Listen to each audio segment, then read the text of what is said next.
Welcome to the Spark Good podcast, your weekly dose of inspiration, strategies, and stories that will ignite your passion for making a difference through your business. I'm your host, Stephanie Malon-Rufi, and together we will dive into the world of entrepreneurship and small business and explore how we can harness its power to spark good and change how we do business. I believe in the incredible potential that business can have in making a positive social impact, and I want to help you discover how you can better align your business goals with meaningful causes and contribute to a better world. Plus, you'll learn how to nurture your own well-being, change traditional rules that might be holding you back, and thrive in your role as a social business owner. All right, let's dive in. Do you have a clear vision for your future? Do you have a clear vision for you and your business in the year ahead? Welcome to the Spark Good podcast. It's your host, Stephanie Malon-Rufi, and I'm so happy that you joined me today. And I have a treat for you. This is a short and sweet episode, and we are talking about a very critical topic for your business, which is vision casting. And there is an immense value that can come from engaging in this work. Now, it is so easy to move into the next year when you are a business owner, you're an entrepreneur, and especially if you've been operating, you have things are happening, you have sales, you're earning money, things are moving ahead. It is so easy to just plow through the end of the year, go into the next one, keep doing things as you've done them. Maybe you have a few thoughts of something new, but you really don't take the time to reflect and set your intentions, maybe create some new habits. And often you don't take the time to connect with that larger vision. So it is so important to either visit that idea, do that vision casting if it's something you've never done before, or to check in with it and connect with it, especially as you prepare to do some planning for your business. So for me, vision casting really refers to that process of creating and then communicating a compelling and inspiring vision for the future. It involves articulating this clear and vivid picture of what you want for yourself and for your business in the future, what you're aiming to achieve, how the values that are so important to you integrate into that. A lot of times you might hear about vision casting as a leadership practice that's used in larger businesses and organizations as a way to align and motivate individuals within those organizations for them to really get on board with that big picture. But I really am talking about it in the context of entrepreneurship, in the context of small business, because I see this vision casting work as being so essential, first and foremost for you, the business owner, and then for your business. So why does it matter? Well, because a compelling vision provides purpose and direction. And a lot of times people will refer to that as being your North Star, keeping you motivated, engaged, kind of knowing where you're moving towards. And I really actually love that North Star analogy, because the North Star is something that's obviously very far away, right? But it's very bright, it's ever present, very similar to how this vision should be. And there's probably infinite paths to get to that North Star, right? In reality, there's infinite paths to get there. And similar, right, for you in your work and your business, there's many paths to get there. Now, when we do our planning and goal setting, we're obviously trying to choose paths that are kind of our best educated guess of what's going to get us there the quickest, but we know that sort of the path that we lay out is not exactly how it will unfold, and that's okay. But the path that we lay out is important, and we want to know that it's connected to that North Star. So I love that North Star analogy when we're thinking about our vision and casting it out there. And the other benefit really of that clear vision is that it actually helps decision making, helps to build resilience within you and your business, and helps you to really navigate change more effectively. So going back to our North Star and the paths leading up to it, and we're going to choose a path or start out on a certain path, but there will be parts of that path that present challenges, things that we cannot have, foreseen. But when we have that vision, it helps to make those challenges easier to work with. And we're able to just address them and move on because we still know where we're going. So hopefully you can really see how vision casting, it's not sort of, oh, that's a lofty idea, No, it's actually really important, and it really is a practical tool for your success. So how do you craft this powerful vision? Now, there's a lot of information out there about creating vision statements, and I'm not necessarily talking about a statement, although having a written document is helpful and important. But I'm really just talking about that, just getting even in your mind, what is that looking like? What is that vision? And I'm not going to walk through kind of the nuts and bolts of doing that. I'm happy to do that. It's work I definitely do with clients. But I want to give you some pointers when you're thinking about creating this or perhaps reconnecting with it. One thing that's really helpful is to identify or maybe revisit those core values, right? Core values that you hold, core values in your business. Sometimes those are the same. Sometimes there's some differences, although they should definitely be aligned. Looking at the core values is really helpful. And the other thing that can be really helpful is actually doing visualization.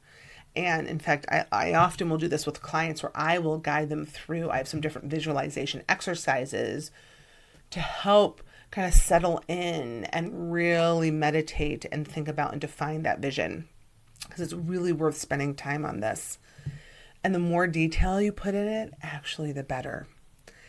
And I actually weave together, when I do this work, creating this vision that's your life, as own life vision as well as your business vision, because those two really should connect.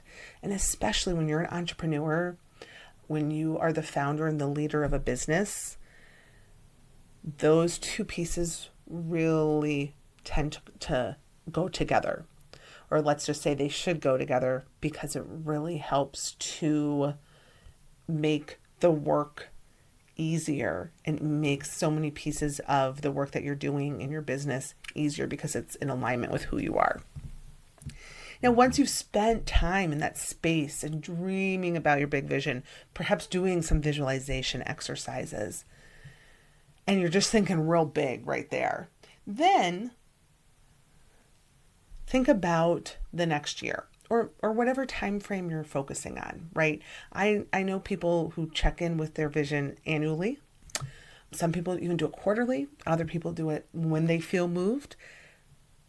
And it's up to you. Okay, there's no rules around that. But the point is that you're finding time to do it on a somewhat consistent basis. So then you think about a particular time frame. And the question here, there's two questions really. So one, think about what you want things to look like for you in your life at the end of that time frame. Okay. So what does it look like? Again, that's where you can maybe visualize some of that. And then the second question, equally as important, is what is it going to feel like? What will it feel like when that vision has either come to fruition, or you are closer, maybe you've gotten closer to it and now you've adjusted it some, But wow, how would that feel if you're getting close to it or you're in it? So again, think about what do you want it to look like, and then how is that going to feel for you? Now, I want to end this by talking about some tools that you can use to support your vision throughout the year. Obviously, you're operating your business, right? But how are we going to remind ourselves and keep tapping into that bigger vision while we're doing the day-to-day work? And there's a few ways that I've had clients use, so I just want to share some thoughts with you. Maybe you've done all of them, none of them, want to try something new. As you're listening, say, oh yeah, that's the one I'm gonna start with, at least in this new year. So the first thing is writing out your vision, that vision statement. Maybe you even have kind of maybe a more concise vision statement. I would suggest kind of doing more of a longer form write out, though. Really write down, what are all those details of the vision? Then you can maybe make something more concise. And again, this is more of a internal document, right? Sometimes we create a vision statement that is a public-facing outward document, external, and that's terrific. But this is really just something for you. Now, you might want to share it with your team if you have one. Right today, we're just really focusing on you. And so writing something that's for you and reading it. And when do you want, is this something you want to read once a week? Is this something you want to read once a month, once a quarter?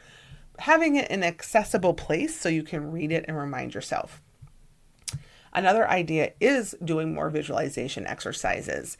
This can be really powerful, and I will probably spend more future episodes talking about the power of visualization for just the way that we work and operate in the world. But when you can spend time in more of a meditative inward state, okay, right? We have to tune out everything that's happening around us. We are living in information overload at times.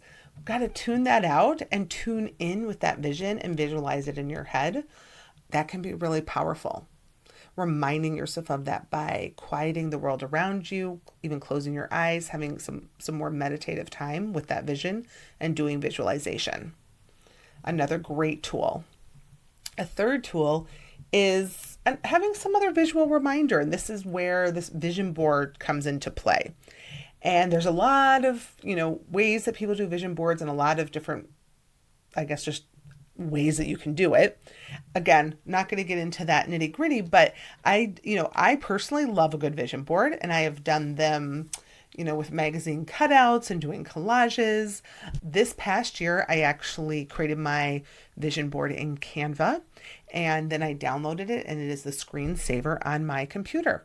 So every time I log into my computer, I see this beautiful vision board staring at me. So I can take time to look at it. I know that even if I'm not always acknowledging it, it's flashing into my brain, right? My subconscious might be even getting glimpses of this vision board, but it's a wonderful reminder, and I love doing it because I pretty much see it most every day. And then a fourth tool is a word of the year. And this would be, I would especially recommend if this is something that is appealing to you, this would be looking at that shorter time frame that we discussed. So maybe it's a year, for example. We talk about, okay, my vision kind of, what do I need? What's my intention that I need to have this year to get me closer to my vision that I want to have by the end of the year? And again, this is something, there's different ways that people suggest doing this. And it's funny, I'm actually sitting at my desk, and I haven't done the word of the year probably for 2 years. So I'm actually going to do that again for 2024. But I have this flat, smooth stone that I have, I guess it was from several years ago. And I had 2 words of the year, and one on each side. I used a paint pen, and on one side I wrote visibility, and another side I wrote focus. And those were my words of the year, which actually I probably haven't redone it because those have been some consistent words and intentions that I've I've had for a number of years, but I actually feel ready to move into some different words and language to use. But another great way, again, that's just a very small reminder of something bigger. But I wanted to give you a few ideas of things that you can do now throughout the year once you've just spent that time doing vision casting, to remind you of that vision. It's really important. Remember, it's that North Star. We want it's always there, but we want to remember to look at it and feel it. So that's what I really wanted to share with you today. I will say that doing this vision casting is one of the components of my annual strategic planning that I do for myself as well as with clients. And you might be aware that I'm doing an online workshop doing some annual strategic planning. It is going to be live on December 8th. However, I am going to have the replay available so you can do it on demand. You can have access to the training along with the worksheets that I have to accompany that. And I just really encourage you to register. And if you want it, you're like, hey, I got it. I can do my planning. I'm going to do it. Awesome.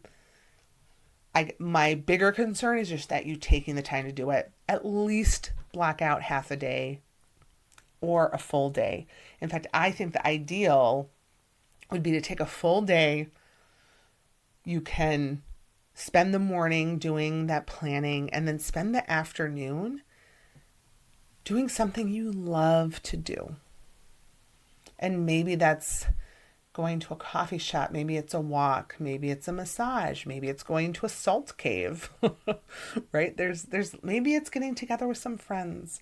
There's a lot, but I would just encourage you to take a day off of work, a day away from working in your business, and work on your business and on yourself. Thank you so much for joining me today. I would love to have you, or let me guide you in doing annual strategic planning. You can click on the link in the show notes to learn a little bit more. Thank you for listening to this episode of the Spark Good podcast. If you haven't yet, please subscribe or follow to the podcast and leave a rating and review so more people can listen and find us. Also, let's connect. You can head over to my website at www.sparkgood.net, where you can subscribe to my mail list and set up a time for us to have a virtual coffee chat. Thank you for joining.